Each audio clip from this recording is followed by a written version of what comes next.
The guard in the gatehouse was slumped in his chair, chin resting on his chest, mouth slightly open as a low, rumbling snore vibrated through the glass. I rapped my knuckles against the windowpane. He jolted awake with a wet snort, eyes unfocused, fumbling with his collar as if he'd been caught in a crime. He dragged the back of his hand across his mouth, yawned so wide I could see his fillings, and blinked up at me with the slow-burning irritation of a man whose only remaining job perk was an uninterrupted nap. "Who's asking?" "Sign in first," he grunted, shoving a grease-stained logbook across the counter without getting up. "Lucas Cole, new plant director. Appointed by corporate headquarters." The guard's hand paused mid-shove. He squinted, rubbing his eyes with the heel of his palm, and looked me up and down with the bewildered skepticism of a man watching someone volunteer to captain a sinking ship. A short, disbelieving laugh escaped him. He jerked a thumb toward the stairwell. "8th floor. Director's office. It's empty. Nobody's been up there in months." I stepped past him into the main office hall, and the sound hit me first, a chaotic, almost festive racket that belonged in a marketplace, not a precision manufacturing plant.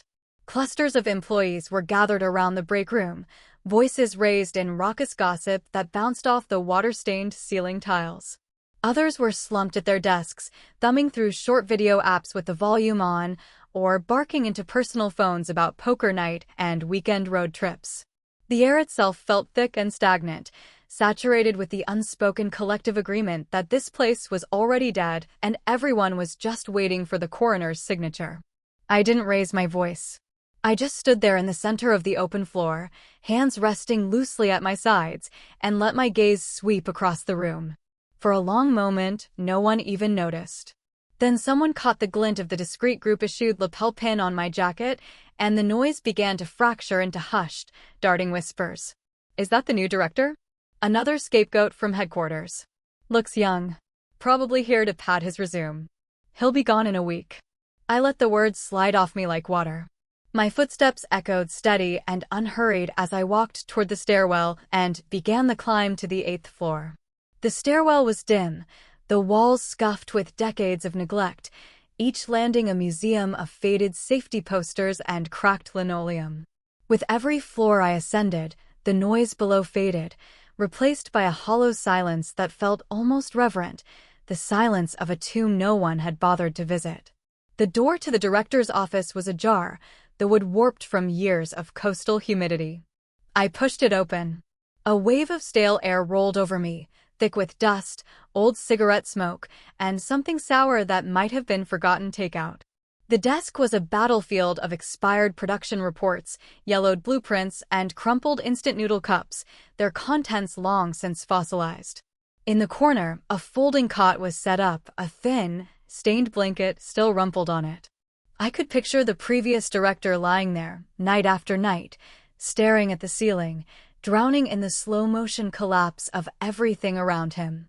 A slight, hesitant figure appeared in the doorway behind me. She was young, wearing a washed-out uniform shirt that had been ironed so many times the fabric was starting to shine. Her eyes were large, watchful, and her whole posture spoke of someone who'd learned to make herself small. "Mr. Cole?" "I'm Sophia Turner," she said, her voice barely above a whisper, trembling at the edges. "I'm temporarily handling your scheduling and administrative coordination." I shrugged off my tailored suit jacket and hung it on the back of the chair with a single precise motion. "Sophia, tell me exactly how much liquid cash we have on the books right now, and the total short-term funds we can mobilize." She startled at the directness, fumbled with her tablet, fingers skating across the screen. I watched her face as she read the numbers, and I saw the color drain from her cheeks, a slow, creeping pallor that started at her jawline and spread upward. "Mr. Cole, as of 4 o'clock this afternoon, available cash on hand is $196,000, she said, and I noted how she had to take a small breath before continuing. "But next week, we have a final raw material payment due, $812,000. And we owe 3 months of back wages to all staff. That's another $448,000. My jaw tightened.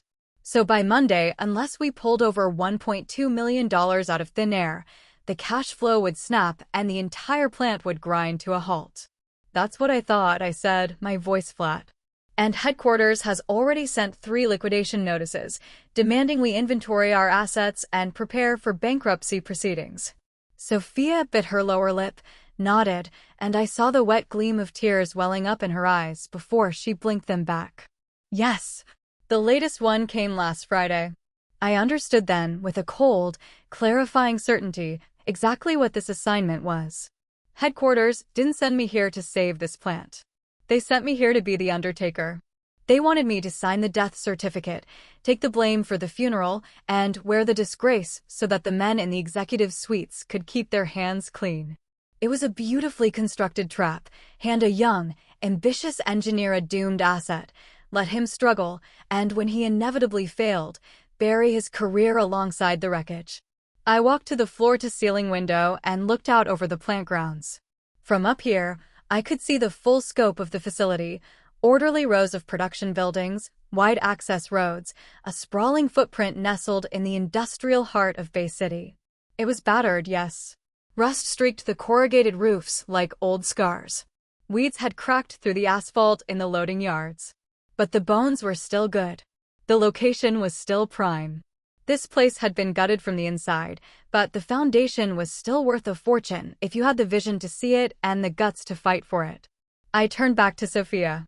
"I need you to do 3 things right now. First, call a mandatory meeting for 7 o'clock tonight. Every department head, every workshop supervisor. I want real progress reports on every project, active, suspended, and abandoned. No prepared speeches, no glossed-over PowerPoints. The truth." She was already tapping notes, her initial terror giving way to a focused, almost startled alertness. Second, compile a full list of every account receivable and payable from the past 12 months, categorized by urgency and severity. I want to know who owes us and who we owe, down to the last cent. Third, pull together a complete employee roster with special markers for anyone who's been here more than 10 years and anyone with core technical skills or specialized certifications. I need to know who we can't afford to lose. Sophia nodded rapidly, her earlier nervousness now edged with something I recognized, the first faint spark of hope in someone who had long since stopped believing in it. She was looking at me not with the polite deference she'd been trained to show every transient boss who passed through, but with the startled, assessing gaze of someone who suddenly suspected this one might actually be different. My phone buzzed on the desk. I glanced at the screen. Victor Vance, Executive Vice President. The man who had personally engineered my exile to this graveyard. I answered and put it on speaker. "Lucas, how are you settling into that delightful little plan of ours?" Victor's voice dripped with lazy, theatrical amusement, the kind of condescending bonhomie that made you want to wash your hands. "I hear you're having a bit of a cash flow hiccup. Can't even make payroll, can you?" "Your information is as timely as ever, Victor," I replied, my tone completely neutral. "Listen, kid. Don't kill yourself trying to save a corpse." The amusement in his voice hardened into something more patronizing, more surgical. "Take my advice. Start the liquidation process now. Wind it down with some dignity. I can still find you a nice, quiet desk job back here at headquarters. Keep your record clean, protect your reputation. You don't want to end up as the guy who drove a 30-year-old plant into the ground and ruined his career before he turned 35. I walked over to the cluttered desk, swept my arm across its surface, and sent the moldering files and empty noodle containers crashing into the trash bin. The sound was sharp and final in the quiet room. "You misunderstand the situation, Victor," I said, and even through the phone, I could feel him stiffen at the shift in my voice. "I didn't come to Bay City to preside over a liquidation. I came here to rebuild." "Rebuild?" Victor barked out a laugh, high and sharp with genuine incredulity. "Lucas, are you seriously this naive? That plant is buried under more than $40 million in bad debt. The supply chain is shot, the banks are circling like vultures, and half the equipment is obsolete. What are you going to rebuild with? Enthusiasm? Motivational speeches?" I picked up the previous director's resignation letter from where it had fluttered to the floor. For handwritten words, personal health reasons, the ink was faded, the handwriting shaky, The paper creased from being folded and unfolded too many times. I'm not a savior, Victor. But I happen to be very good at creating miracles out of wreckage. I let the cold edge bleed into my voice. You should watch closely. Within 6 months, I will have this plant standing at a height you won't be able to reach, even if you spend the rest of your career climbing. I hung up before he could respond, and turned to find Sophia staring at me, her tablet clutched to her chest like a shield, her eyes so wide I could see the whites all around. Mr. Cole, are you really planning to go head-to-head with headquarters? Her whisper was almost reverent. It's not a confrontation, I said, looking back out at the darkening Bay City skyline, the sparse industrial lights flickering on one by one across the district. It's survival. If this plant dies, I lose everything. So tonight, we work through until dawn. We're going to find the first move that turns this dead end into a living game. At 7 o'clock that evening, the conference room's fluorescent lights cast a sickly, greenish pallor over the long, scarred table.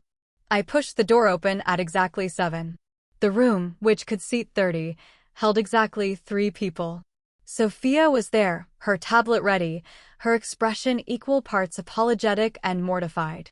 Beside her sat Morris Brown, the plant's chief accountant, a man in his late 50s with glasses so smudged they looked frosted, his arms crossed in a posture of entrenched cynicism. And at the far end of the table, hunched over a chipped enamel mug of tea, was Arthur West, the chief engineer, a 30-year veteran of the plant whose face was a roadmap of exhaustion and long-suppressed disappointment. "Where is everyone?" I asked, though I already knew. Sophia's cheeks flushed. Mr. Cole, the production supervisor, said he has a critical equipment fault and can't leave the floor. The sales director claims he's out with a potential client. The HR manager had a family emergency. The procurement head is unwell. Morris let out a short, bitter laugh that was more of a bark. "Mr. Cole, let me explain how things really work around here." He shoved his glasses up his nose and fixed me with a look of weary, almost paternalistic condescension. Everyone's just waiting for the bankruptcy notice and their severance package. Why would anyone waste their evening on a meeting that won't change anything? It's a complete waste of breath. Arthur said nothing. He just stared into his tea, the steam curling up around his weathered face, his silence a dense, heavy thing that spoke louder than any words. I didn't get angry. Instead, a small, cold smile tugged at the corner of my mouth. Good. Both men looked up, startled. I pulled out a chair and sat down, letting my presence settle over the room like a slowly tightening weight. So the only people willing to stay and fight, rather than sit around waiting for the end, are the 3 of you. The rest have already made their choice. They'd rather sink with the ship than pick up a bucket. I locked eyes with Morris. Let's cut to the chase. The $42 million specialized loan from the industrial bank. Where did every dollar actually go? I want the truth, not the sanitized version. Morris's face twitched, and his eyes slid away from mine. That money was primarily channeled into the precision manufacturing upgrade project. When the project failed, the investment was lost. All the procedures were signed off by the previous director. Failed? I pulled out the simplified financial ledger Sophia had compiled overnight and let it slap against the table. The sound cracked through the room like a gunshot. $42 million. $15 million went into actual infrastructure and equipment. The remaining $27 million disappeared over 8 months under labels like consulting fees, business development expenses, and external coordination costs. Not a single cent of it generated any productive output. Morris, you've overseen every account in this plant for over a decade. Are you honestly telling me that counts as a normal project loss? Sweat beaded instantly on Morris's forehead. He yanked a handkerchief from his pocket and dabbed frantically. "Mr. Cole, I'm just a bookkeeper. Every single approval and signature came from my superiors. I had no authority to intervene." "I'm not accusing you of embezzlement," I said, my voice dropping to a low, lethal register. "I'm accusing you of dereliction of duty. You knew the accounts were fraudulent. You watched the funds bleed out. And you stayed silent for years while this plant was gutted from the inside. That silence is its own crime." I turned to Arthur. My voice softened, but the weight behind it didn't lessen. Arthur, what was the real reason the precision manufacturing upgrade project collapsed? Not the official story. Arthur set down his mug with a soft clink. When he finally spoke, his voice was gravelly, rusted from disuse. Core process leak. We spent over a year developing a breakthrough high-precision component machining process. Midway through, our direct competitor, Apex Manufacturing, released an almost identical process, with more mature parameters and lower production costs. They beat us to market. Our entire R&D investment became a gift to our biggest rival. The project was dead overnight. A process leak. That was the true death blow. Not lazy management, not a tough market, but internal rot so deep it had sold off the plant's future for a handful of silver. Who had access to the core process documentation? I asked. Arthur let out a hollow, mirthless laugh. The core project team had dozens of people. Supervisors, finance liaisons, procurement contacts, plenty of people could access the data indirectly. The circle of potential leakers is so wide, it's been impossible to narrow down. My gaze drifted back to Morris.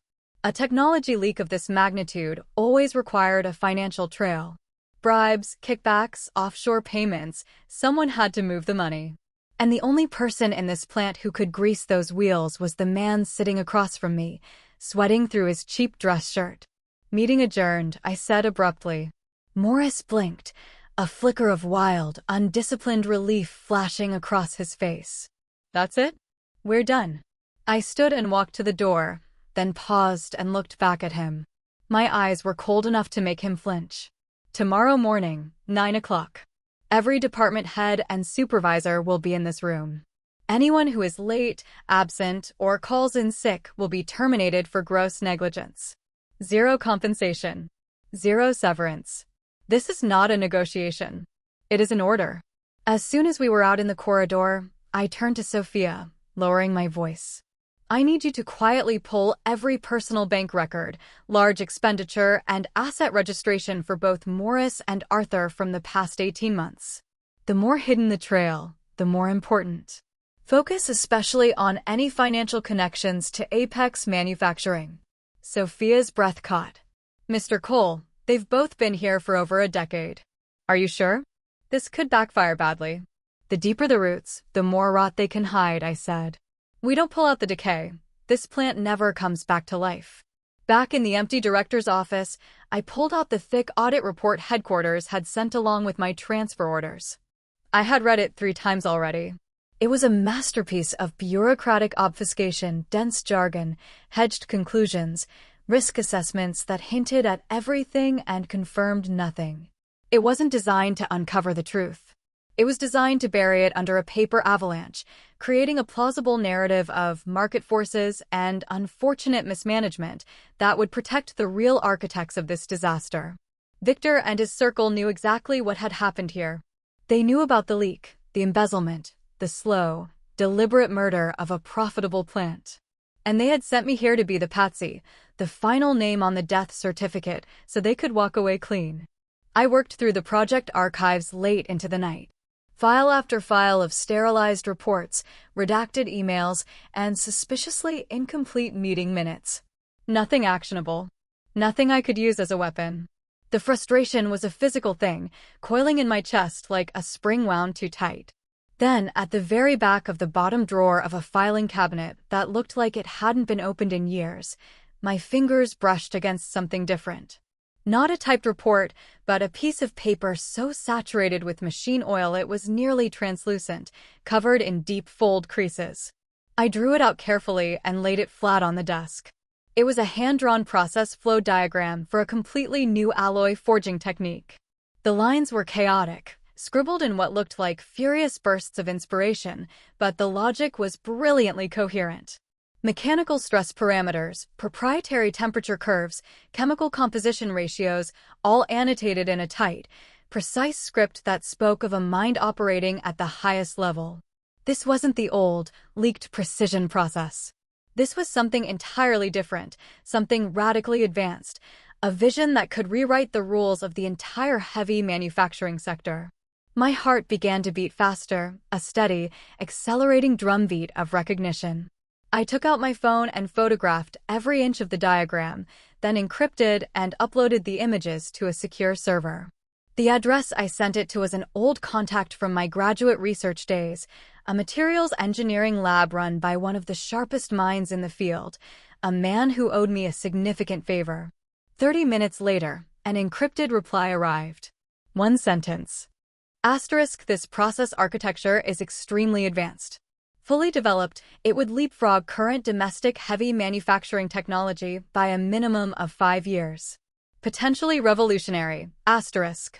The breath went out of me in a long, controlled exhale. This piece of paper, this oil-stained, forgotten, discarded scrap, was the key. It was the plant's salvation and my only weapon. In the bottom right corner of the diagram, almost invisible beneath a smear of grease, were 2 initials, A.W. Arthur West.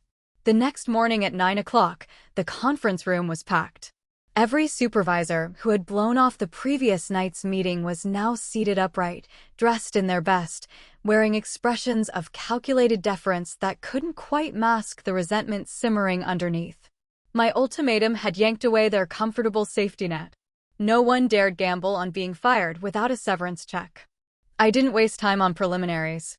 I opened my attack on the sales director, a fleshy, middle-aged man whose cologne preceded him by a full 3 seconds. Sales director. Report on our current market share and order conversion rates.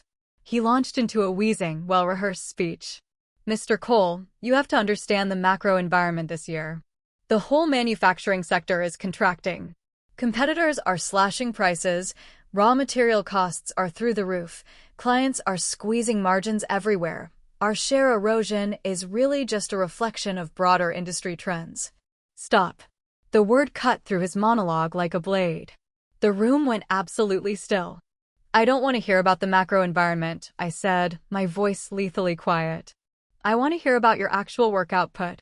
This year, your department has conducted 0 effective market research studies, 0 proactive new client acquisitions, 0 actionable sales strategy proposals. You have collected a full salary while producing absolutely nothing. You are not a victim of market forces. You are a drain on this company's lifeblood.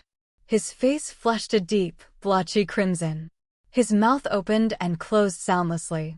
I pivoted to the HR manager. Core technical staff attrition rate. Give me the real number. He stumbled through a doctored figure. Over the past year, approximately 23%. Lie. I threw the real report onto the table. The actual attrition rate is 44%. The vast majority of your best technicians and engineers didn't just leave, they went straight to Apex Manufacturing. Your department never conducted a single exit interview, never proposed a retention strategy, never adjusted compensation benchmarks. Your function has been completely hollow. I swept my gaze across the room, letting the weight of my silence press down on every occupant. When I spoke again, each word was a hammer blow. Do you all want to know why this plant is dying? It's not the market. It's not the technology. It's you. Every single person in a position of responsibility who chose to coast, to collect a paycheck, to sit back and wait for the bankruptcy that would let you walk away with a tidy severance package. You are the disease. A grizzled veteran from the production floor stood up, his face red with indignation. Mr. Cole, you can't lump everyone together. We work overtime every week. We bust our backs on the floor. The real fault lies with headquarters and their failed strategies. Failed strategies? I turned on him, and he took an involuntary step back. The precision upgrade project collapsed because your technical division couldn't secure its own intellectual property. The funding was siphoned off because your financial controls were non-existent. The orders dried up because your sales team sat on their hands. Your skilled people walked out the door because HR treated them like replaceable cogs. Every single failure traces back to the people in this room who were supposed to be leading and instead spent years perfecting the art of the excuse. I slammed the stack of restructuring documents onto the table. The sound echoed like a final verdict. Effective immediately, this plant undergoes a complete overhaul. First, every department head and workshop supervisor is demoted to general staff, placed on a 1-month performance probation. Fail to meet your targets and you're out, no exceptions, no appeals. Second, everyone resigns a performance-based contract with mandatory bottom-tier elimination. 0 output, 0 contributions, 0 job. Third, all non-core administrative budgets are cut by 80%. The era of coasting is over. The room exploded. Shouts of protest, threats of lawsuits, sputtering appeals to tenure and labor law. You can't do this. I've been here 18 years. This is constructive dismissal. We'll sue. I waited for the noise to crest and crash, and then I spoke into the sudden, ragged silence. You've had 18 years to prove your value, and instead you spent them perfecting the art of doing nothing. You want to leave? The door is open. Resign voluntarily, and you get nothing. Stay, and you earn your place by results. Those are your only 2 options. The room went dead quiet. I had cut off their last escape route. They had been banking on the bankruptcy payout, the soft landing of state-mandated severance. I had just bulldozed that fantasy. Sophia appeared at my elbow, her tablet extended toward me. On it was the evidence she had compiled overnight, everything I'd asked for, meticulously documented. I read the screen, and a cold, grim satisfaction settled over me. I turned to the HR manager, who was still pale and trembling from his earlier humiliation. You claimed a family emergency last night. Security footage and swipe card logs show you spent the entire evening at a restaurant, hosting a social dinner. You lied directly to me about your absence. He turned the color of old milk and said nothing. Then I turned to Morris, still huddled in his corner seat, as if trying to make himself invisible. Morris Brown. You told me you're just a humble bookkeeper, following orders, barely scraping by. But last month, you made a cash purchase of 2 commercial properties in the Bay City Central Business District. The funds originated from an offshore shell account. Morris's head snapped up. The terror in his eyes was so raw, so naked, it was almost feral. You're not a passive executor. You're the operational core of the entire leak, the money laundering, the kickback chain. You used your position to siphon plant funds through layered transfers straight into Apex Manufacturing's coffers, while simultaneously selling our proprietary process data for a massive personal cut. The previous director was your smokescreen. You are the one who hollowed this plan out from the inside. Morris lunged from his chair, making a frantic, stumbling dash for the door. Security, I said, and 2 guards who had been waiting in the hallway stepped in and took him by the arms. He struggled, but it was the thrashing of a man who already knew it was over. You've got nothing. This is a setup, he screamed, his voice cracking into a shrill, desperate register. I pulled up the documentation on the room's main screen. Bank transfer logs, encrypted message records with an Apex executive, offshore account statements, property deeds. Every line item was time-stamped, cross-referenced, undeniable. Every transaction, every communication, every piece of the puzzle is here, I said, my voice utterly calm. We're turning all of this over to the authorities. You'll face prosecution to the full extent of the law. Morris sagged, the fight draining out of him so completely that the guards had to hold him upright. His face was a mask of blank, disbelieving ruin. I turned back to the room. Does anyone else have any objections to the restructuring? The silence was absolute, broken only by the soft, ragged sound of Morris being led away. Good. From this day forward, Bay City Heavy Industries operates by my rules. You have 1 month to prove your worth. Anyone still coasting by then will find that Morris's fate was the gentler option. The purge of Morris cracked the old order wide open. The entrenched cynicism didn't vanish overnight, but it retreated. The surviving staff, from demoted supervisors to the most junior technicians, understood with a visceral clarity that the old rules had been incinerated. The new director didn't bluff. He didn't negotiate. And he had an almost supernatural ability to find the rot and cut it out before it could spread. With this fragile window of order, I initiated the true counteroffensive. I called Arthur West to a private meeting in my office. The old engineer arrived looking apprehensive, his shoulders hunched as if bracing for a blow. The fluorescent light caught the deep lines in his face, the gnarled knuckles of hands that had spent a lifetime shaping metal and fire. He was a man who had been told no so many times that hope itself had become a source of pain. I placed the oil stain diagram on the desk between us. For a long moment, Arthur just stared at it. Then something kindled in his tired eyes, a spark that grew into a blaze of recognition and raw, almost painful longing. He reached out with a trembling hand, his fingers hovering just above the paper, not quite daring to touch it. "Where did you find this?" His voice was hoarse. "Bottom of a filing cabinet. Buried under 4 years of forgotten reports." He let out a long, shuddering breath. "I drew this up 4 years ago. A next-generation, high-strength, corrosion-resistant alloy forging process. I submitted a formal proposal for a dedicated R&D project. The previous director rejected it outright. Why? Too long a timeline. Too much upfront investment. No short-term profit." Arthur's laugh was bitter enough to curdle milk. He and Morris were only interested in quick cash grabs, projects they could siphon from immediately. They didn't want to build the future. They wanted to strip the present for parts. I felt a surge of cold anger, not at Arthur, but at the sheer, stupid waste of it. The plant's salvation had been sitting in this man's head all along, and the people in charge had smothered it to protect their own graft. "Can you make this work? Can you deliver a production-ready prototype?" Arthur looked up at me, and for the first time since I'd met him, the exhaustion in his face was eclipsed by something fiercer, more elemental.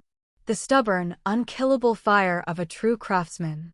"Give me the funding, the equipment, and a dedicated team, and I can deliver a mature prototype in 3 months. Once it's ready, our component strength, corrosion resistance, and production cost will completely dominate the domestic market. We'll have a monopoly on the high-end segment." "What's the revenue potential?" "Short-term, we capture premium contracts in heavy machinery, marine engineering, aerospace support. Profits will multiply immediately. Long-term, with full-scale production, the plant's valuation will jump by a factor of 10. Minimum." I extended my hand. "Arthur, I'm giving you full authority. Pull whatever resources you need. Assemble a confidential R&D team. Build this process. You answer only to me." Arthur grasped my hand, and I felt the tremor run through his arm, not of weakness, but of a release so profound it was almost overwhelming. "Mr. Cole, no one has ever trusted me with anything like this. Not in 30 years. Why no? I'm betting on the technology. But I'm also betting on the engineer who refused to throw that dream away, even when everyone told him it was worthless." I held his gaze. "But listen carefully. This project is sealed. Absolute secrecy. No one outside your core team can know about it, not even Sophia. Morris may be gone, but Victor almost certainly has other eyes still planted inside this facility. We don't reveal our hand until we're ready to win the game." To cover the covert development, I launched a visible, public-facing initiative. The plant still had one small, marginally profitable legacy business line: industrial equipment maintenance and repair services. It was unglamorous, low-margin work, but it generated steady cash flow and, more importantly, it provided a plausible explanation for the sudden uptick in activity. I ordered the demoted sales director, whose name, I had learned, was Frank, to secure the total maintenance contract for Bay City's largest industrial park within 3 weeks. Frank looked like I'd asked him to fly to the moon. "Mr. Cole, that's impossible. Our competitors are cheaper, better equipped, and more established. We don't stand a chance. Find the pain points. Attack their weaknesses," I said. "Every competitor in that space relies entirely on automated diagnostic systems. They've stripped out their emergency response teams to cut costs. We're going to do the opposite. Pull a few of Arthur's most experienced technicians, design a comprehensive emergency response, guarantee real humans, real expertise, real response times. Sell safety and stability, not just a service contract." I personally oversaw the proposal, leveraging old industry contacts to map out every vulnerability in the competing bids. At the final pitch, I scrapped the usual bloated slide deck and spoke directly to the client's deepest fear: what happens when your automated systems fail at 3 in the morning and there's no one to call? The room went quiet in a way that told me I had struck exactly the right nerve. 2 days later, we won the contract. The dollar amount wasn't transformative, but it stabilized the immediate cash crunch, covered a significant chunk of the back wages, and, most critically, sent a jolt of genuine morale through the workforce. For the first time in years, the plant had won something. Sophia was almost radiant. "Mr. Cole, this is incredible. We're actually turning a corner." I didn't share her relief. Every instinct I'd honed over years of corporate warfare was screaming a warning. Victor was too quiet. A man like him didn't watch his trap fail without preparing a bigger, nastier one. The next morning, the hammer fell. A formal directive from corporate headquarters arrived. In exactly 1 month, Bay City Heavy Industries would undergo a compulsory asset liquidation to satisfy group and bank debt obligations. Victor wasn't even trying to be subtle anymore. He was going to crush me before I had time to finish what I'd started. I stood at the window, the directive in my hand, and for a long moment I let the cold, clarifying anger wash through me. Then I picked up my phone and booked a flight. The only move left on the board was the most dangerous one. A gamble that would either save everything or destroy me completely. Victor's office was a monument to executive excess, floor-to-ceiling windows, leather that still smelled new, a desk the size of a small car. He was leaning back in his chair when I walked in, a smile already spreading across his face like oil on water. "Lucas, finally ready to sign the liquidation papers?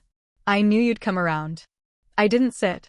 I placed the document I drafted on the flight over onto his immaculate desk. "I'm not here to surrender. I'm here to propose a wager." Victor's smile flickered, then hardened as he scanned the document. His expression shifted from smug amusement to incredulous fury in the span of about 5 seconds. "An independent operation wager?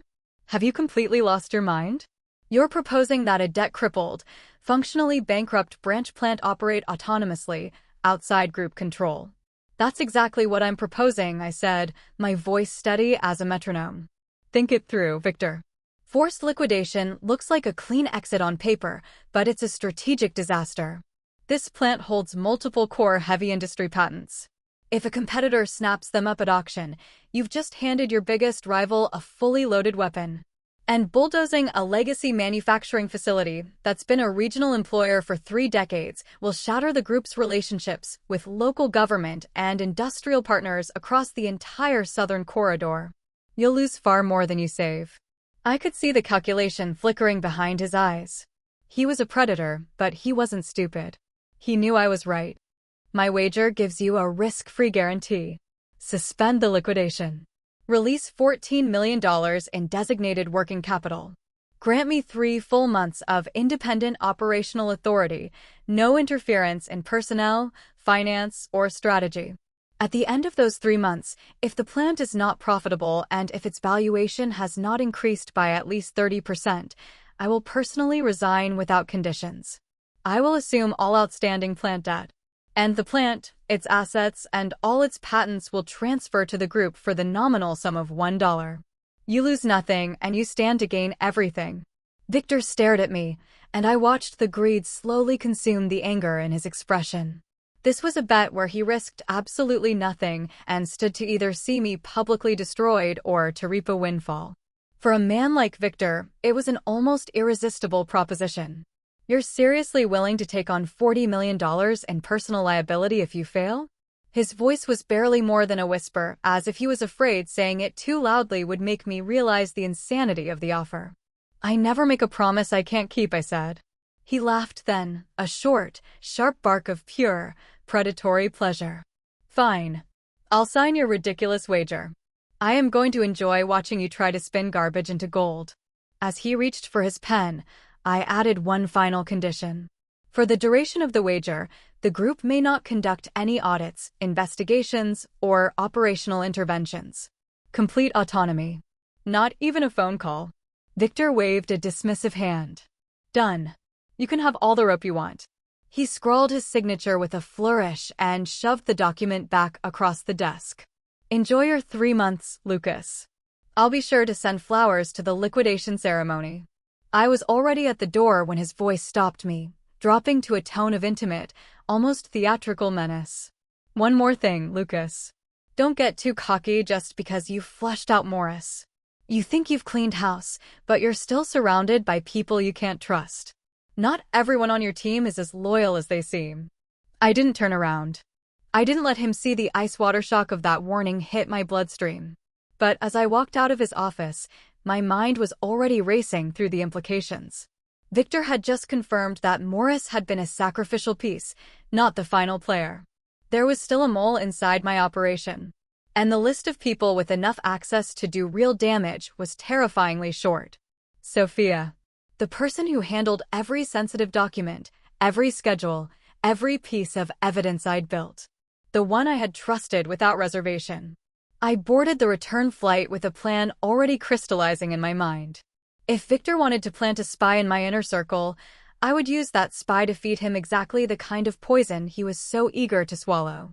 Back at the plant, I showed no sign of what I knew or suspected. I treated Sophia with the same professional warmth as always. I praised her recent work, asked about her family, made sure she felt secure and valued. Then, carefully, deliberately, I set the trap. Sophia, I have some good news, I said one afternoon, closing my office door with a confidential air. Headquarters is releasing the working capital next week. $14 million. I'm splitting it into 2 channels to stay under the radar.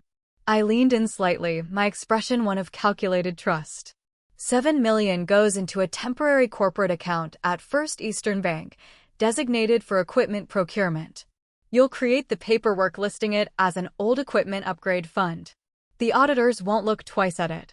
She nodded, her face attentive, her tablet already in hand. The remaining $7 million, I'm withdrawing as physical cash. It'll be stored in the safe in my office.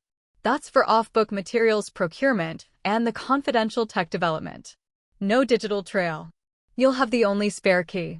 I handed her a set of fabricated account details, dummy authorization codes, and a backup key to my office safe, all of it beautifully constructed fiction. The real working capital had already been routed through an offshore trust account I controlled personally. Every cent was already flowing directly to Arthur's secret R&D team through encrypted, single-channel transfers that no one else in the plant could even detect, let alone access. Sophia took the materials with a small, steady smile. I'll guard these with my life, Mr. Cole. No one will know. 48 hours later, she called in sick with a sudden, severe case of stomach flu. The fish had taken the bait. On the 3rd morning, an emergency audit team from corporate stormed into the plant. They were led by one of Victor's most loyal attack dogs, a man with the dead eyes of a career hatchet man. We've received a substantiated whistleblower report, he announced loudly enough for half the office to hear, alleging that this facility is concealing large sums of physical cash and hiding illicit corporate accounts to evade group oversight. We're here to conduct a full, immediate audit. They marched straight to my office and demanded I open the safe. I handed them the key without a word. They swung the heavy door open. The safe was empty. They raced to First Eastern Bank and presented the account details. The teller looked at the numbers, typed something into her terminal, and then gave them a politely baffled smile. I'm sorry, sir. That account doesn't exist in our system. The lead auditor's face went through a spectacular sequence of colors, triumph, confusion, dawning horror. He stepped away to make a phone call, and even through the glass of the bank's entrance, I could see him flinch as Victor's voice screamed through the receiver. They left with nothing. Not a single document, not a single irregularity, not a single shred of the evidence they had been so certain would destroy me. Sophia returned from her sick leave that evening, looking pale and slightly too thin, her eyes darting around the office with barely concealed anxiety. Mr. Cole, I heard there was an audit? Did everything go okay? I hope my paperwork didn't cause any problems. I smiled, warm and reassuring. Not a problem at all. Your documentation was flawless. They didn't find a single thing out of place. It was just a routine check, nothing to worry about. I watched the tension drain from her shoulders, saw the flicker of relief that crossed her face before she caught it and smoothed it away. She thought she was safe. She thought her cover was intact. I let the silence stretch for 1 beat, 2, and then my voice dropped to a register that could freeze water. There's just one thing I'm curious about, Sophia. No one on Earth knew about the safe cache or the First Eastern account except for you and me. The auditors arrived with exact details about both. Exact details. So I have to ask, who did you tell? Her face went white. Not pale, white, the color of bone, the color of someone watching their entire world collapse in real time. She stumbled backward, her hands coming up as if she could physically deflect the accusation. No, Mr. Cole, I didn't. I would never. Please, you have to believe me. And then the facade shattered. Her legs gave way, and she crumpled into a chair, sobbing with a rawness that I suspected was, for the first time, entirely genuine. Victor threatened me, she choked out, the words tumbling over each other. He said he'd destroy my family's livelihood, my father's business, my mother's pension, if I didn't send him regular reports. He had people watching them. I was so scared. I didn't have a choice. I looked at her, at the tears streaming down her face, at the way her whole body shook with the force of her confession, and I felt nothing. Pity was a luxury I couldn't afford, and understanding was a currency I had long since stopped trading. She had looked me in the eye every day, accepted my trust, and then fed my secrets to the man who was trying to destroy me. Her reasons might have been tragic, but her actions had been lethal. You'll receive your final paycheck and any outstanding wages, I said, my voice level and utterly devoid of emotion. Your employment here is terminated, effective immediately. I won't pursue further action, but you will leave the premises now and never return. She looked up at me, her eyes red and swollen, and I saw something flicker there, maybe the desperate hope that I would soften, that I would offer the forgiveness she was so clearly begging for. But I just stood there, unmoving, until the security guard arrived to escort her out. When the door finally closed behind her, I stood alone in the quiet of my office, and the full weight of what had just happened settled over me. The last of Victor's eyes inside my plant was gone. The field was finally completely clear. I picked up the phone and called Arthur. It's done. We're clean. I want the prototype accelerated, every resource you need, no limits. You have 2 months. Then I placed a second call, to a number I hadn't dialed in years. A voice answered on the second ring, tinged with a faint British accent and the easy confidence of someone who managed more money than most small nations. George, I said. It's Lucas Cole. I have something you're going to want to see. The night the prototype succeeded, I was in the sealed R&D workshop when it happened. For weeks, Arthur and his hand-picked team had been living on caffeine, determination, and the unspoken terror of failure. I had watched them push through failed batch after failed batch, adjusting temperature curves by fractions of a degree, tweaking chemical compositions by micrograms, chasing a result that existed only in Arthur's decades-old vision. Then, at 2 a.m, a furnace door swung open and Arthur lifted out a sample plate of the new alloy. The metal gleamed under the workshop lights with a strange, almost liquid depth, dense, flawless, the surface so smooth it seemed to swallow the light.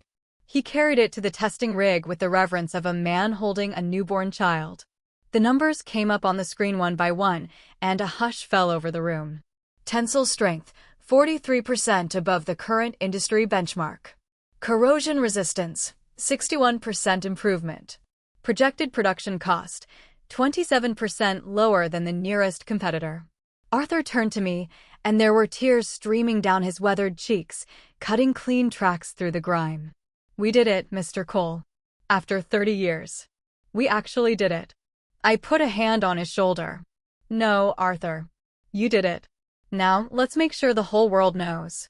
We filed for international patent protection that same week, under maximum confidentiality. While the paperwork wound its way through the system, I quietly reached out to decision-makers at the country's top heavy machinery, shipbuilding, and precision instrument manufacturers. The pitch was simple: exclusive access to a revolutionary material, protected by an ironclad patent wall, available only through us. The pricing was aggressive. The terms were non-negotiable. They signed. One after another, drawn by the same inescapable logic. They needed this material to stay competitive, and there was nowhere else on Earth to get it. Orders began flooding in, enough to restart production lines that had been silent for years. The factory floor, which had echoed with empty silence for so long, filled with the roar of machinery and the shouts of workers who had finally, unbelievably, been given something worth working for. Within a month, we were not merely solvent, we were profitable. The back wages were paid in full. The suppliers were settled. The cash reserves were building. That was when George arrived. He walked through the plant with the sharp, evaluating gaze of a man who had built a career on spotting value before anyone else saw it. He inspected the prototype, reviewed the test data, sat in on a client negotiation where I closed a 7-figure deal in under an hour.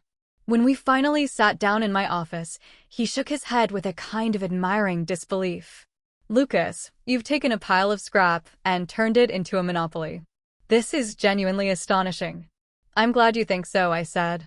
"Because here's the deal. Strategic partnership. You invest, you get 10% equity.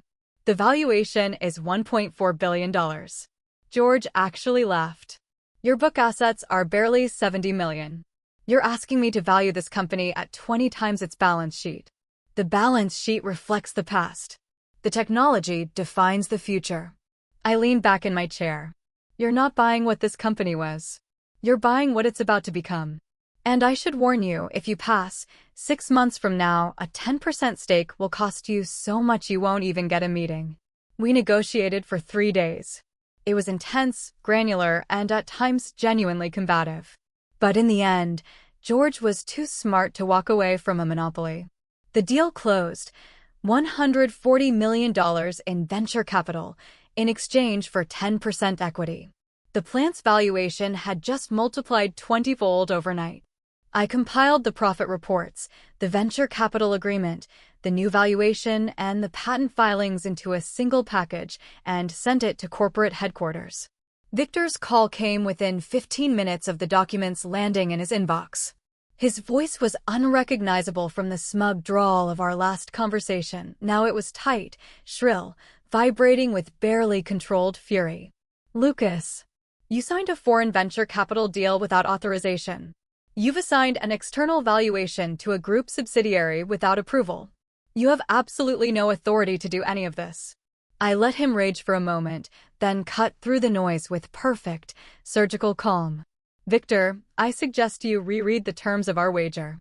During the independent operation period, I have complete authority over all financing, partnerships, and operational decisions. The group has zero right of intervention. You signed that clause yourself." There was a strangled silence. Then he tried a different tack, his voice dropping into something that was almost a threat. "You still owe more than $40 million to the banks. The debt isn't gone, Lucas. You haven't won anything." "Already resolved," I said.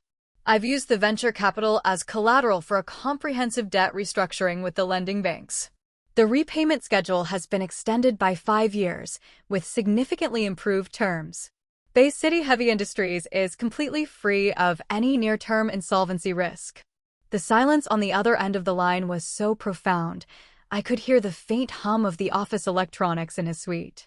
Victor, the man who had sent me here to die, had just watched me not only survive, but build an empire out of the wreckage he'd left behind. But I wasn't finished.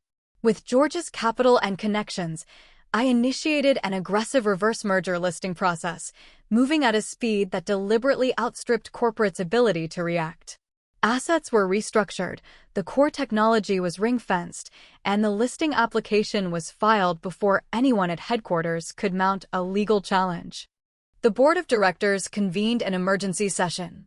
Victor, I later learned, spent nearly an hour delivering a blistering tirade about asset stripping, insubordination, and corporate treason.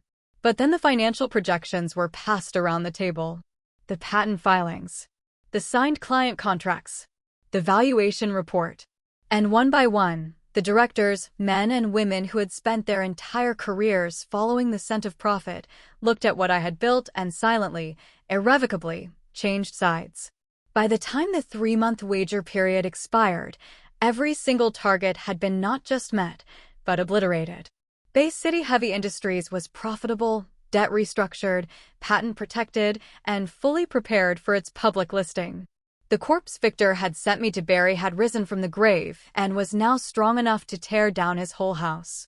The listing ceremony was held in Bay City, a deliberate choice. I wanted the city that had almost become this plant's graveyard to witness its resurrection. Every senior executive from the group was in attendance, seated in the front rows with frozen smiles plastered on their faces.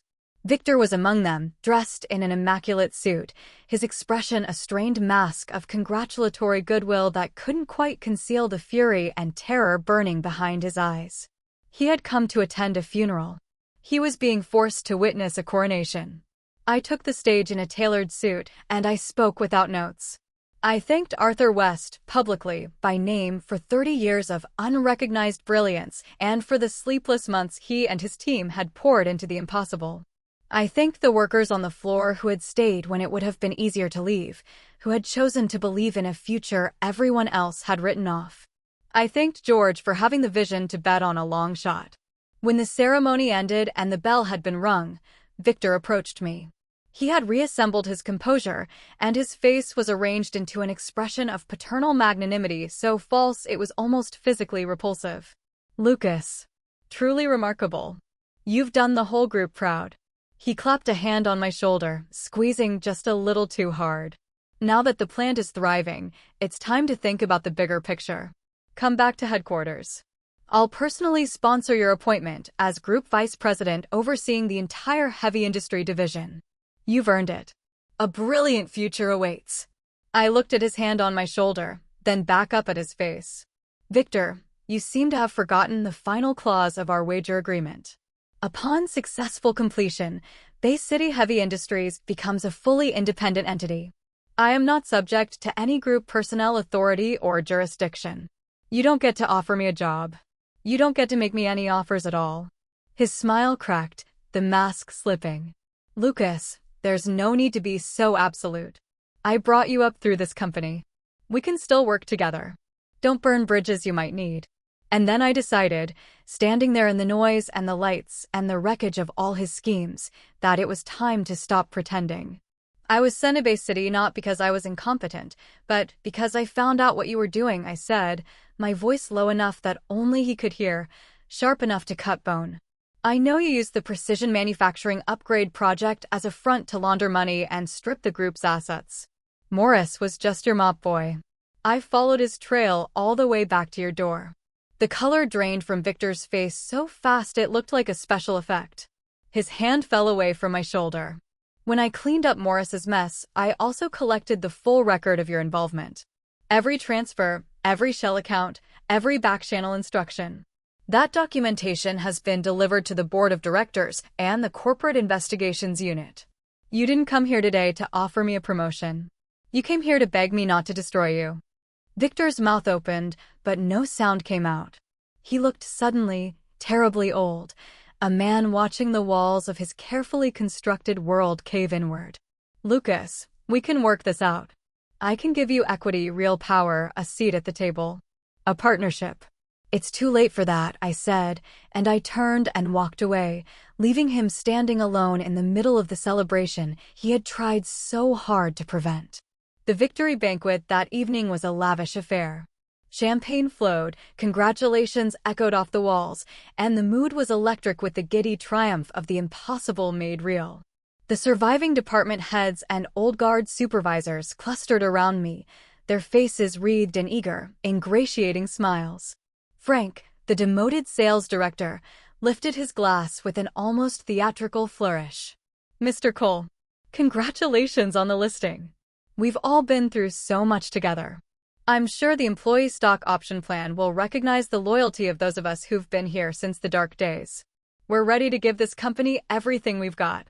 A chorus of agreement rose from the others. They were already mentally spending their windfalls, counting shares they assumed were owed to them simply because they had been physically present while the real work happened elsewhere. I let the silence stretch until their smiles began to falter. "I'm afraid there's been a misunderstanding," I said, and my voice cut through the chatter like a blade.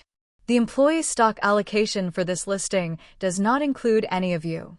Frank's glass stopped halfway to his lips. His smile froze, then crumbled. "What?" "Mr. Cole, that's not, we've been here for years. We stuck it out through the worst of it. We have seniority, we have history, we deserve. You deserve. I turned to face him fully, and whatever he saw in my eyes made him take a step back. When this plant was crumbling under a mountain of debt and everyone was waiting for the final blow, what were you doing? You were coasting. You were killing time. You were hoping the bankruptcy would come quickly so you could collect your severance and walk away. When I arrived and started the painful work of digging out of the grave, you fought me at every turn. You did nothing but resist, complain, and wait to see if I would fail. I gestured toward Arthur and the core R&D team, seated together at a table across the room. The stock belongs to them. To the people who staked their careers on an impossible project and worked around the clock to deliver it. It belongs to George, who bet millions on my vision when everyone else thought I was insane. It belongs to the handful of workers on the floor who never stopped showing up, who kept the machines running even when they weren't sure they'd get paid. Risk and reward are linked. You chose safety and passivity. You don't get to claim the spoils of a battle you refuse to fight. The silence was absolute. Frank's face had gone from shocked to furious to something that looked almost physically ill. Around him, the other old guard employees were staring at me with expressions of disbelief, betrayal, and dawning impotent rage. Someone muttered about lawsuits. Someone else hissed about heartless, profit-obsessed management. But no one moved to leave. No one handed in a resignation. Because they all knew, with a certainty that burned worse than any fury, that they would never find another job that paid half as well as the one they had almost thrown away. I left them to their bitter reflections and walked across the room to Arthur, who was watching me with an expression that was half awe and half quiet, weary satisfaction. "Congratulations, Arthur," I said, raising my glass. "I should be saying that to you, Mr. Cole." He shook his head slowly. "In 30 years, I've never seen anyone do what you've done. You didn't just save a plant. You gave an old engineer a reason to believe his life's work meant something. You built the future. I just made sure the world noticed." I looked at him steadily. "We're launching a second round of funding next quarter. Every dollar goes back into the technology. We're going to take this forging process global. And I want you leading the R&D division for as long as you want the job." Arthur's eyes glistened, but his voice was steady. "I wouldn't want to be anywhere else." The next morning, Bay City Heavy Industries officially debuted on the public market under the ticker symbol BCCHI. The stock opened with a surge that blew past every analyst's projection. By the closing bell, the market capitalization had crossed $2 billion. I, Lucas Cole, the man who had been exiled to a dying plant to serve as its undertaker, was now the central figure in one of the most dramatic corporate turnarounds the industry had ever seen. Victor's fate played out with the grim inevitability of a Greek tragedy. Armed with the evidence I had compiled, the board's investigation unit uncovered a sprawling web of financial crimes stretching back over a decade. He was stripped of his position, his assets frozen, and criminal charges were filed. The man who had tried to bury me would spend the next several years fighting to stay out of a prison cell. He had wanted to watch my destruction. In the end, he became the cautionary tale. I sat in my newly renovated office on the top floor of the Bay City plant, the same office that had once been filled with dust and the ghosts of failure. The windows were clean now, the city's skyline bright and sharp against the morning sky. I opened my laptop and pulled up the final employee stock allocation list. Sophia's name was not on it. Victor's name had been erased from every document. The list was short and precise: Arthur West and his core engineers, George and his venture fund, a small number of junior staff who had stayed loyal during the darkest months and had earned their place through sheer, stubborn grit. Some people would call it cold. They would say I was ruthless, that I had taken a victory that could have been generous and turned it into an exercise in punitive score settling. But I knew, with the bone-deep certainty of someone who had crawled out of a grave, that if I had spread the rewards evenly among the coasters and the saboteurs, they would not have been grateful. They would have felt entitled. They would have pocketed their windfall and returned, within months, to the same lazy, destructive habits that had almost destroyed the company in the first place. I wasn't punishing the past. I was building a future that could survive. My phone buzzed. The caller ID read, "Group Chairman." Lucas, I wanted to personally extend my congratulations, the chairman said, his voice warm and grandfatherly in a way that I knew was entirely strategic. The success of Bay City Heavy Industries has redeemed the group's reputation. The board has asked me to extend an invitation. Come back to headquarters. Take the CEO position. Lead the entire group's strategic transformation. This is the role you've been working toward your entire career. Once, a very long time ago, that offer would have been the culmination of every ambition I'd ever harbored. But the man who had wanted that job had been buried in the same grave Victor had dug for me. What had crawled back out was something else entirely. I appreciate the offer, Mr. Chairman, I said. But Bay City Technology is an independent company now. And I have a different goal in mind. I'm going to make China's high-end alloy manufacturing technology the global standard. That's the only job I'm interested in.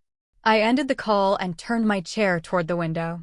The city stretched out below me, a sprawling grid of industry and ambition, and somewhere beyond it, the sea glittered on the horizon. The abyss had done its worst. I had not only climbed out, I had pulled gold from its depths. And everyone who had bet on my failure, who had whispered and schemed and waited for my collapse, had learned the same hard lesson.